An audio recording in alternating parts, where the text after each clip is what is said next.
the banter from rivals. Banter is the social media currency. People don't give a shit about the context. They will lie to try to get a laugh out of a club.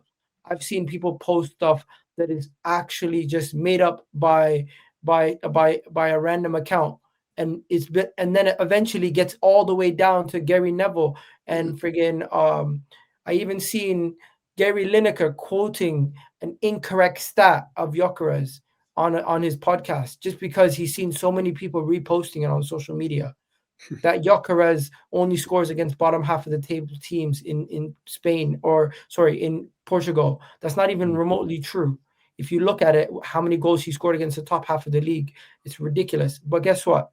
Because something is recycled, jokes are now taken to a level where people are just laughing about lies. Twitter has turned into a cesspit where everyone just lies about bullshit. You can't take anything serious anymore when people are trying to banter.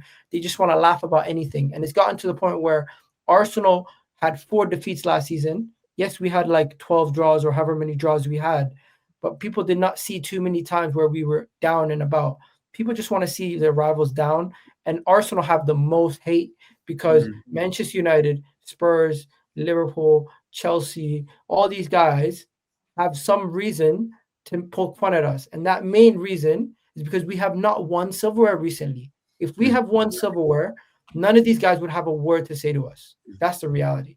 As much as I don't like the banter, we just have to hold it until we start winning. Because some of these teams, Spurs won a trophy recently, and they still poke fun at us about that. Man City won 4 league titles. We can't really talk shit to them. Liverpool won the league last year. We can't really talk shit to them. Chelsea won the Club World Cup, Conference League, and they won multiple league titles and Champions Leagues before we last won the league. So as much as I want to sit here and protect Arsenal from the banter, they deserve to make fun of us. And at this moment in time, the reality is they think we are Spurs in their eyes. Some of these clubs look at us like we're Spurs. Liverpool fans view us as beneath them. Manchester United fans even look down at us. It's actually pathetic how some of these guys view the size of club we are. These guys look at us that way. And what showed me that? The Chelsea protest. Did you guys see the sign that the guy was holding? His sign was, "We're not Arsenal." He didn't have "We're not Spurs." He didn't have "We're not somebody. We're not Fulham. We're not Arsenal." Yeah. What does that mean? That's the point we've been making, Igal. This manager hasn't won anything. This is what's no. It's not the manager, bro. It's not the manager. In charge of the team. This supersedes the manager. Can I just ask you that? This was before the manager was here. Are you concerned about the creativity though? Because this ain't just about the 3 games. We've seen a lack of creativity, and we've seen a real downturn in the quality of play even last season. I know we only lost 4 games, but we drew a hell of a lot. But gaming on the whole, last season, I'm not going. I mean, you're going about the last 3 games, but this has been going on for quite some time now. The lack of quality and the lack of creativity in this team has been quite evident now for quite some time. And he's still and what we was hoping for. I know you're saying it was a brand new front line, but at the end of the day, you've signed them players. You know what I mean? He's got to try and get more creative. I'm just worried of the lack of creativity from this football manager that he's dishing out on a regular basis. I'm worried about it. If I may, I would say go back all the way to the PSV game, Arsenal versus PSV in the Champions League. Then you go to Arsenal. Yeah, we had moments. We had one-off games. Arsenal versus Real Madrid. Arsenal versus Ipswich. I'm saying we had one-off games, but there was still a lot of poor games. There was Everton at home. There, Leicester was quite bad at home. Southampton, West Ham, Brighton. I think you could point out multiple games where you're. I'm just looking at how we played. I'm looking at how we played sort of three seasons ago when we had that 8-point lead, and some of the football we was playing there. When we was playing like a 3-4-3 system and that kind of football, and we was absolutely battering teams and really playing some good stuff. Since then, it's gone drastically downhill. Can I acknowledge the main reason why we had the transfer window we had this season was because of the concerns of injuries, and when we did face a lot of injuries, we weren't able to play the same consistent level of attack that we wanted to play. There was a point where you just mentioned Leicester. Leicester away last season, we went with a front three of Ethan, Trossard, and Sterling in a Premier League game. And we cannot expect the same level of consistency attacking wise in those kind of in those kind of games with that kind of team. We had at some point in the season last season to end the season, which everyone keeps speaking about Arsenal last season.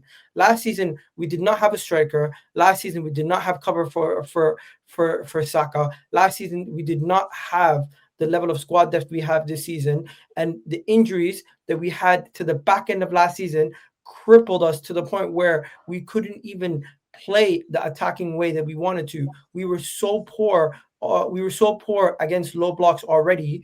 Imagine now having to do that with the likes of Sterling, Trossard, and Ethan Winery. It was a miracle that we got Mikel Moreno to bag all the goals that he did at the end of the season last year. But on the grand scheme of things, I'm not necessarily too concerned about last season's form going into this year because we now have a striker. We now have more creativity in Eberechi Eze. We now have an Odegaard who's fit and is available going to the next group of games. Hopefully, Saka is going to be fit and available. And even if he's not, we now have the likes of Max Dowman and what do you call it, Nani who can chip in. I'm not too concerned about the creativity. I'm not too concerned about the attack because we've improved our squad depth. We've added more creativity, and we have not had a sample size to You're even not, see you're not them concerned play. of the lack. You're not concerned of the continuous lack of form of Martin Odegaard, then? Martin Odegaard has played 1.5 games, Yeah, DJB. but he was poor last season ago, wasn't Yeah, he? last season he came off an injury, and off the back of, in the back end of last season, DJB. If you actually look at it, the last like 5 games, he picked up form and he was really good. I think we're looking at the middle part of the season where the whole team was quite poor. I'm not. Everything is not doom and gloom. Sometimes we look at the negatives and we stick on that too much. I think if you look at it in a wider picture, things are headed in the right direction for Odegaard and a lot of the attacking issues and concerns that we have. In time, you will see that these are early, or it's early in the season growing pains because some of these guys are also facing some of the toughest teams in the league in Liverpool away, and first game of the season is never good looking in the first place, So anyways. we should be walking the Premiership and winning the Champions League at least then. I never said that. Now we're going to No, we should extremes. be, shouldn't we? Odegaard. I mean, all these players that we've got coming No, back but off now of DJB, injury, you're being. no, I the don't. I squad don't even know depth what the and word everything. is. Somebody get I me a just can't see dictionary. it under this. I just What are you can't. doing? I'm sorry, Gal. I wish honestly, I really, really want your optimism, and I'm backing the team, and I'm there every week, and I'm No, supporting the but team why does it have to and be everything else. extremes? But no, it's not the extremes. I'm just One saying second it's all concerns, and the next second it's like. what I'm trying to point out. There are concerns. That's what I'm saying. It's not a And I'm negative. telling you, we don't Me have to worry pointing as out much. concern. Christians pointed out concerns. Deal point out concerns. When you're pointing out concerns that you've witnessed over a long period of time, you have to bring it to light. Odegaard's. Let's be honest. Odegaard's not been the player he has been for the 2 seasons now. Odegaard The, right now is having the one of his team, best games. the team has lacked creativity. We've had more poor games over the last couple of seasons than we've had good games. We've had moments. We've had City, Real Madrid, yeah, PSV, give you all that. But One there's been second, a one second. lot. Hang Can on, I just check in? there's been a lot of poor performances. There's been a Miguel, lot. don't do it, man. I know what you're gonna do. Odegaard 11-0, 11-1 right now. They're playing but against there's- Moldova, man. Yeah. But that's the plan. But what I'm 11-1 for saying, Norway right now, captaining his side to 11-1 win, their yeah, biggest ever win. he's playing for Norway, Higel. When he plays for Arteta, he plays a different game. He plays a different system. He plays a different role. The team sets up differently. These players, you know, this is what I'm saying. How can a player play like that for his country and then come to Arsenal under Arteta and play as if he's just He's fallen got off? 5. Haaland's got 5 tonight. Obviously, Liverpool is not the same as facing You know what I mean? Moldova. I'm just Come on. picking out concerns of a lot of Arsenal fans, Higel. I'm not piling in. I'm just picking out what I've been seeing and witnessing.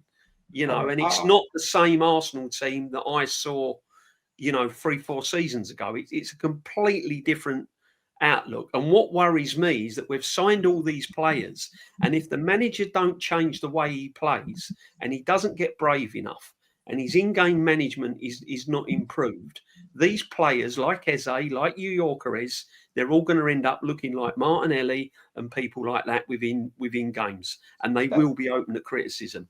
And that's my worry. That is my worry. Can I bring D and Kenny in just quickly? Because can I just respond to one thing before we go on? I don't think it's all doom and gloom, and we need to be concerned about the creativity and Gyökeres simply because it's been 3 games. We have not seen some of these guys who we've signed even play in the team yet. And obviously, you're going to have a tough time against Liverpool away. Obviously, your first game of the season is never going to be looking pretty. And the one game that we did play well, nobody wants to even consider looking at that as a sample size because it's against Leeds. So if these concerns are still happening 10 games in, DJB, I'll say there's cause for concern. But at this moment in time, I think it's too small of a sample size. Same way, I'm not sitting here after 3 games saying Calafiori is the best left back in the world. Ego, I disagree with you, man. I haven't seen it. I didn't see it towards the end of last season. He scored. He didn't even score. Did he score a goal from outside the box, or he hit the post maybe against Ipswich? He was shooting a little bit more, and I was like, okay, this is what we want. We want to see him shooting. But against PSG over 2 legs, I thought he was probably our worst player. Which is that was the business end of the season where it mattered, where we needed our captain. In pre-season, I didn't really see it. United game, didn't see him. I don't remember him doing anything. I know people have spoken about him being one of our better players. It wasn't really for me. There were times we were transitioning and he needed to play the ball earlier and he didn't. Against Leeds, he got injured early and came off. So obviously we didn't see him there. And he came on against Liverpool and did nothing. So I haven't necessarily seen it. I don't know. Can I remind you? Have you seen it? When have you seen a moment from him where he's back to his best or near his best again? Because I haven't. He didn't play well against the win against Chelsea to end the season when we were playing against the likes of Southampton, Newcastle. He didn't play well. He scored a goal against Southampton away last game of the season. That was about it. He got an assist versus Newcastle. He also got a goal contribution versus Chelsea in the 1-0 win. From the back end, I think he wasn't the Odegaard that we knew. No, I'm not sitting here saying he was the best player on the pitch every single game. But I think Odegaard from March time onwards was a lot better.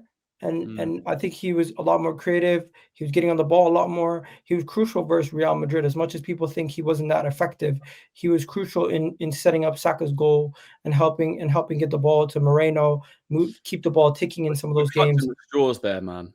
No, I'm not. Listen, Odegaard's been rubbish. Listen. We've got some time. Yeah?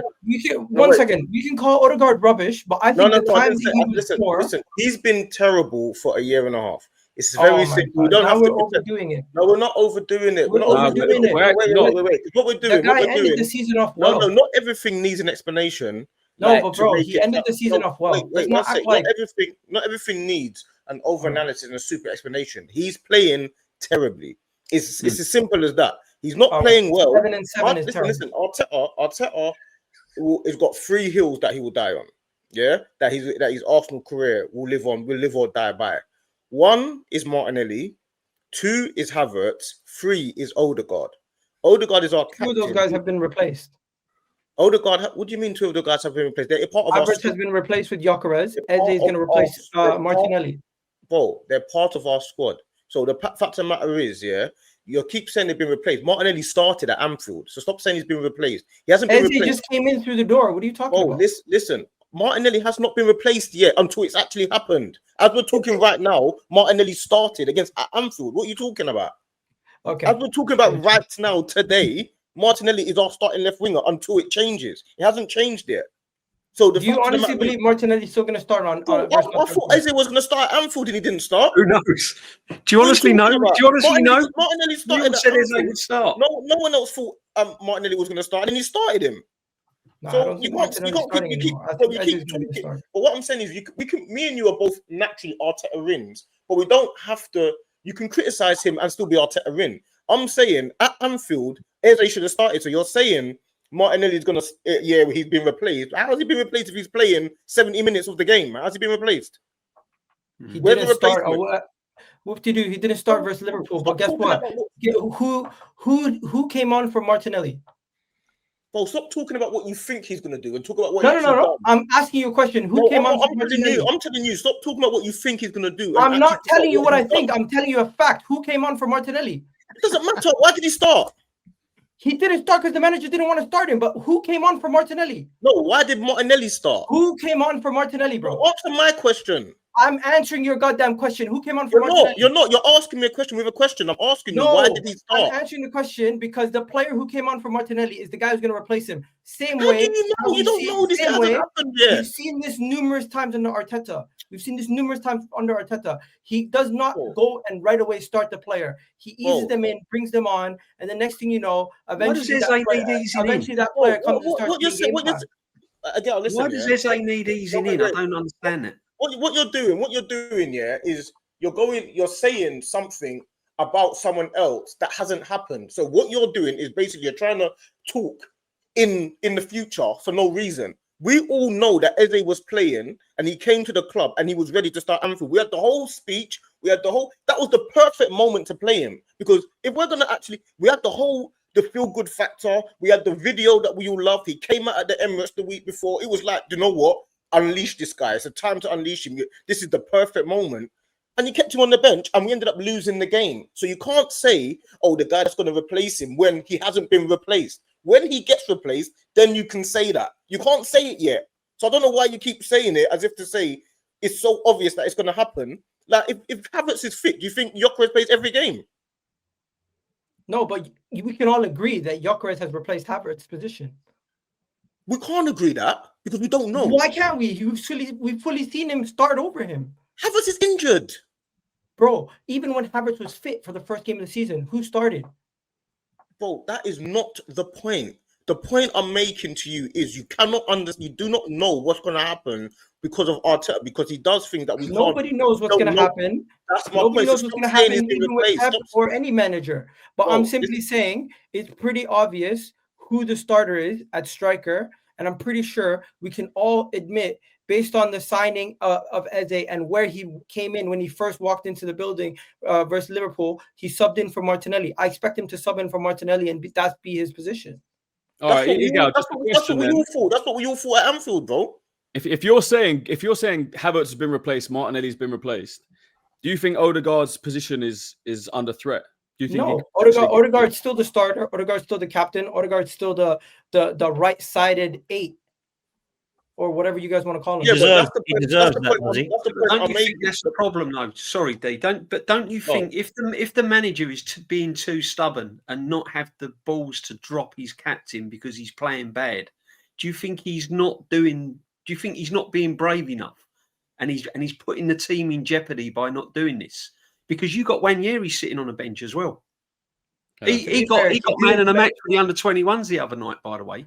He didn't play. Why ain't this kid getting a shout? Why ain't Nwaneri stepping up? Why can't you play Nwaneri in the 10? I would have started Nwaneri at Anfield. Exactly. I would have done, Christian. But what I'm trying to say is this is what the fans now are actually asking the questions. Why is this manager set in his ways and frightened to change things when he can see in front of his eyes that it's not working and players are out of form, and yet he's still starting them? And I don't care if he's the captain. He's been crap. Let's be honest. He's been absolutely horrendous. Odegaard's been terrible for over a year. Exactly, D. But what is the manager trying to prove by keep playing these players when there's players ready to go on the bench? Do you know what it is? DJ? Yeah, he has to, like, because Odegaard, when he doesn't play, when he doesn't play, we struggle to cut open teams and to have that a link between the front and the back. We do struggle without Odegaard. So I understand why the manager is trying to play him into form. I understand that. That makes sense to me. But the problem is that is how long do you try to get him into form for? That's the conversation you have. And I think Odegaard is at the point now where it's been a good year and a bit. Now you're going to have to start saying, you know what, not only that, you're also our captain. It gets to the point where you feel you're now in danger zone. I don't think he's quite replaceable just yet, but he's definitely in danger zone. Martinelli, he's finished. He's out of danger zone. He, to me, is in bankruptcy. He needs to go in bankruptcy. Like, that's where he is. Odegaard is in red danger zone, flashing red lights. That's This is where what I'm he's saying. in. But when you got players like you got Dowman coming on, making things happen. You got Wanyeri that can make things happen. Change it up a bit. It needs All right. freshening up. We're way too predictable. We're All way right. too predictable for other teams now. Other coaches already. Ange Postecoglou will set up Nottingham Forest, and he ain't even been watching football since he's been sacked from Spurs, right? He will know exactly how Arteta's going to play on No, Saturday. one second. He will We know don't even know how we're exactly gonna how to play. set up against Arteta. I'm sorry, I'm not hearing that. None of us know how we're gonna play. That's the fact. He will know how Arteta No. sets. The He will reality know. situation is Miguel's right. So then why did you none say of us know how we're gonna play why because did you we've say not he's seen this replaced- personnel. No, Why did I'm you not say saying he's that. replaced them? They'll have a good chance. This is what I'm saying. He's been too predictable for too long now. And this is what I'm saying. He's got to start taking risks. If we're going to win major honours, he's got to say, right, this I've given Odegaard enough time. It's time now. I've got to change it up. Play Wanyeri, play Eze, get them on now, get attacking, and let's open teams up. Let me ask you guys a We've quick got the question. tools to do it. We've got the tools to do it. I don't know why he's holding back. Two of our biggest wins. Forget about biggest wins. Highest score lines last season: PSV away and Man City at home, and of course the game versus what do you call it? Real Madrid. Sporting as all well. those games post March. You guys are telling me Odegaard had a poor end to the season. My point was he got injured. When he came back, he did not look his best every single game. I'll give you He that. weren't brilliant up until he got injured, though. Come on, No, he wasn't. Odegaard has been terrible One for second. over a year, bro. He's Please had good spurt. He's had good listen. spurt. Even Please listen to before what the I'm injury, he saying. was poor. Please listen to what I'm saying. I don't disagree with you guys that Odegaard did not have a great season. I don't disagree with you guys that Odegaard has been poor. I'm just simply saying from March when he came back from injury and he was starting to pick up form, I think he ended off the When season the pressure well. was off and there was I nothing. think he ended off the season well. And if When you the look at pressure the was off performance, and there was nothing to play for, Odegaard there was comes something into to his play own. for versus PSV. There was something to play for versus Real Madrid. There was something to play for versus PSG. Don't act like he had poor performances. Are you saying he's been good or bad? Are you saying he's been good then, or what are you saying exactly? I'm saying we're sitting here talking about Martin Odegaard having a poor season and conflating it with him having a complete terrible season the whole season wide. I thought he ended off the season well. He's had good games. He's a football player. He's gonna have good games, but overall, he's been terrible, bro. I don't know what you're saying. He's had good games. He had a good game. He's the captain of Arsenal Football Club, Egal. PSG second Men leg. like Patrick Vieira and Tony Adams were getting 8 9s out of 10 every game. I'm not even sure he's had good games. You know what I mean? Bro, you're telling me PSV away wasn't a good game. You're going on about PSV. You're talking about one game. One sec. The PSG second leg, he was good. Real Madrid first leg, I think he was good, but I don't understand. As a period of time, over consistently, he's been terrible, bro. And not only has he been terrible, but one sec. Not only has he been terrible, yeah, he's actually been worse than terrible over. So if you was to give him a rating for the last year and a half, yeah, because we need our captain to be between 7 and 10, yeah, overall. What would you give Odegaard for the last year and a half as an overall rating? It's a good question. Last year, I'll give him a whole year and a half. For the last year and a half, what would you give him overall? From what time to what time? Starting when? Give him all last year, whole season. Yeah, start of last season. What would you give him overall? Average 5 or 6. Average? Do you think that's good? No, I'm saying the back end of the season, he was good. But that doesn't matter if you overall give him a 5. No, because I'm judging him at a higher standard. Do you think he had a good preseason? I'm judging him at a high standard. I think you're saying a captain of Arsenal football team is a 5 out of 10. He's a 5 out of 10 for a whole season, guys, bro. Understand, I am not sitting here saying Odegaard had a good season. I actually agree with you guys. I'm just simply saying when we talk about Odegaard having poor form last season, I think he ended off the season well enough to say that, you know what, he was getting better and he's getting over his injuries. I thought come March time onwards, I thought he was one of our more important players.